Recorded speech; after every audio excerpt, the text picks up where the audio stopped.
ঘরে সেদিন তালের বড়া বানিয়েছিলাম। এই তালের বড়ার শব্দটা বাইরে থেকে যতটুকু ক্রিস্পি মনে হচ্ছে, ভেতরটা কিন্তু ততটাই নরম তুলতুলে। আর এই পুরো ভাদ্র মাস জুড়ে তালের বিভিন্ন ধরনের রেসিপি ফেসবুকের নিউজ ফিডে ঘোরাঘুরি করছে।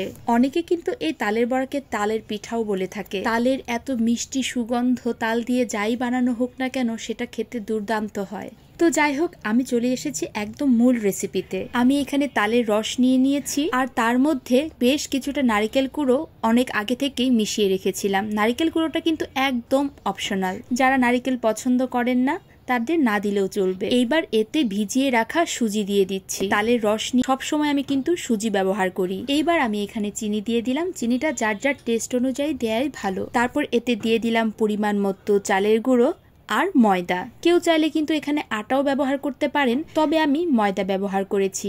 এইবার এতে 1 চিমটি লবণ দিয়ে দিলাম। এতে করে মিষ্টির একটা সুন্দর ব্যালেন্স তৈরি হয়। এইবার ভালো করে এই ব্যাটারটাকে মিক্স করে নিচ্ছি। কারোর যদি মনে হয় যে ব্যাটারটা একটু পাতলা হয়ে গিয়েছে, তাহলে কিন্তু তাতে আরেকটু চালের গুঁড়ো বা ময়দা ব্যবহার করতে পারেন। তবে খেয়াল রাখতে হবে যাতে চিনির ব্যালেন্সটা ঠিক থাকে। চালের গুঁড়া দেওয়ার পরে একটু মিষ্টিটা চেখে দেখবেন, যদি কমে যায় তাহলে আরেকটু চিনি দিয়ে দিতে পারেন। ব্যাস, এটাকে ভালো করে এবার মিক্স করে নিব। এই ব্যাটারটাকে আমি কিছুক্ষণের জন্য রেখে দিব যাতে চিনিটা ভালো করে গলে যায়। এই তো আমার কিন্তু তালের খামির বা ব্যাটার একদম রেডি। এইবার এগুলোকে ডুবো তেলে অল্প আঁচে ছোট ছোট করে বলের মতো করে ভেজে নিব। আমি এখানে বেশ অনেকটা তেল দিয়ে দিয়েছি। আমি এখানে সয়াবিন তেলই ব্যবহার করেছি।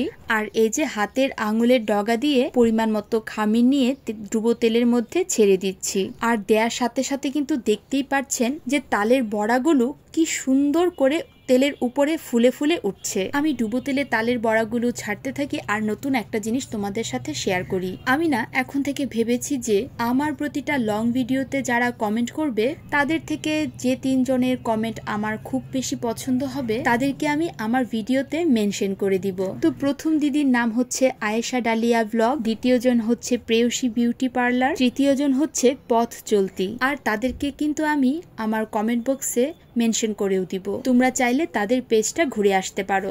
ভিডিও বানাতে বানাতে এখন আমার মনে হয় এই বুদ্ধিটা যদি আমার আরো আগে আসতো তাহলে তো আরো বেশি ভালো হতো। যাই হোক, কথা বলতে বলতে কিন্তু দেখতেই পাচ্ছ যে তালের বড়াগুলো কি সুন্দর একটা রং চলে এসেছে। আর তালের বড়াগুলো একদম ফুলে ফুলে তেলের উপরে উঠে এসেছে। আর ঠিক এরকম সুন্দর একটা রং হওয়ার পরে আমি নামিয়ে নিব তালের বড়াগুলো। এবার আমাকে বলে ফেলো তো, আমার এই ভিডিওটা কারা কোন জায়গা থেকে দেখছো, আর ময়মনসিংহ থেকে কারা দেখছো, তারা কিন্তু অবশ্যই আমাকে কমেন্ট বক্সে জানাবে।